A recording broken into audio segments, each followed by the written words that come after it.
আসসালামু আলাইকুম। ওয়ালাইকুম আসসালাম ভাই, কেমন আছেন? আলহামদুলিল্লাহ আছি ভালো। আপনি কেমন আছেন ভাই? আলহামদুলিল্লাহ ভালো আছি। আপনার পেঁপের জমি দেখতে আসলাম ভাই। পেঁপের গাছগুলো তো ইনশাআল্লাহ খুব সুন্দর হয়েছে। জি আলহামদুলিল্লাহ। আপনার হাতে যে প্লেট দেখতেছি, এই প্লেট গুলো কি করবেন আপনি? এই প্লেট গুলো ভাই গ্রামে একটা প্রচলন আছে না, যে কেউ মারা গেলে আপনার 40 করে 40 দিন পরে। হ্যাঁ, তো আমার এখানে পেঁপে চারা লাগাইছি, কিছু চারা আছে প্রায় 40 দিন হয়ে গেছে, তো চারা কিছু নষ্ট হয়ে গেছে। আমি ভাবতেছি পেঁপে চারা 40 করবো, এই জন্য প্লেট গুলো নিয়ে আসছি। আপনি 40 করেন না যাই করেন আমি বুঝতে পারলাম না ব্যাপারটা। আচ্ছা। এই পেঁপের চারার 40 করার উদ্যোগটা পাইলেন কোথায়? আচ্ছা, এই উদ্যোগটা পাইছি আমি নাইস এগ্রিকালচারের সিটস থেকে এই চারাগুলো নিয়ে আসছি। আমার চারা বেশিরভাগগুলো আলহামদুলিল্লাহ ভালো আছে এবং ফুলও চলে আসছে অলরেডি। তো কিছু চারা আমার নষ্ট হয়ে গেছে, তো এই চারাগুলো আমি রিপ্লেস করব। এখন আব্দুর রশিদ ভাই, নাইস এগ্রিকালচার সিটসের প্রতিষ্ঠাতা, তিনি আমাকে এই পরামর্শগুলো দিয়েছেন। তো ভাই এখানে আছে, ভাইকে রিকোয়েস্ট করবো এই বিষয় সম্পর্কে বলার জন্য। ভাই একটু আসেন। আসসালামু আলাইকুম। জলিল ভাই আপনি কেমন আছেন? আলহামদুলিল্লাহ ভালো। অনেকদিন পরে আপনার সাথে দেখা হলো। ভাই আছেন ভালো? এই যে আমরা যে ওয়ান টাইম প্লেট দেখতেছি, এই প্লেট গুলোতে আমাদের কি উপকৃত হবো? আসলে এখন হচ্ছে ঘন বৃষ্টি হবে, হ্যাঁ। বর্ষাকাল, আর হচ্ছে এখন যে চারাটা লাগাবেন আপনারা, চারা কিন্তু মারা যাবে আপনার, মানে এই কোকোডাসের ভিতরে পানি ঢুকলে চারা মারা যাবে, গোটা পচে যাবে।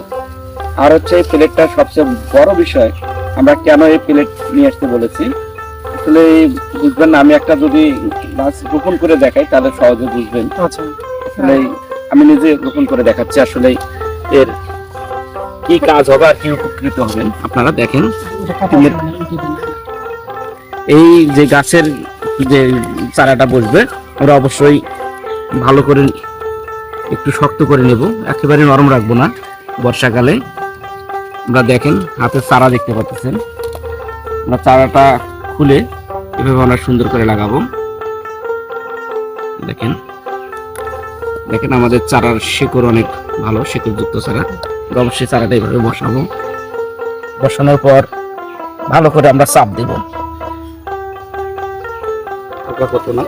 যেমন এই প্লেট দেখেন, আমরা মাঝের অংশ থেকে কিছু অংশ কেটে ফেলানো হয়ে গেছে, আর হচ্ছে একটা সাইড আমরা ফাঁকা করেছি।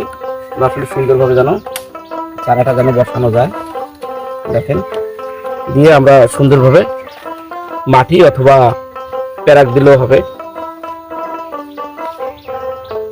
আমাদের এখন ঘন বৃষ্টি এই গাছের গোড়ায় পড়বে না, না পড়ার কারণে এই চারাটা অনেক সুন্দর থাকবে। মানে সাইডের যে বৃষ্টি পড়লে কাদা চটকে উপরে ওঠে, হচ্ছে এটা কিন্তু উঠবে না। এই কাদাটা যখন চটকে আপনার গাছে লাগবে, দেখবেন গাছের গোড়াটা পচন শুরু হয়ে যাবে। আর সবচেয়ে বড় বিষয়, যত বড় বৃষ্টি হোক এমন এই সাইডের কাদাটা গাছের গোড়ায় লাগবে না।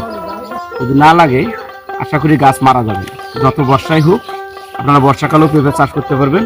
এই পদ্ধতিতে যদি করেন, আপনার যে সময় দাম বেশি হয়ে যায়, কাঁচা পেঁপে বা পাকা পেঁপে উভয়ই অনেক রেট হয়ে যায়, আমরা সেই সময় যদি ফলন পেতে চাই অবশ্যই আমরা এই নিয়মে চারা লাগাবো, তাহলে আমরা পেঁপে চাষ সারা বছর করতে পারবো। এই বলে শেষ হচ্ছে। আসসালামু আলাইকুম।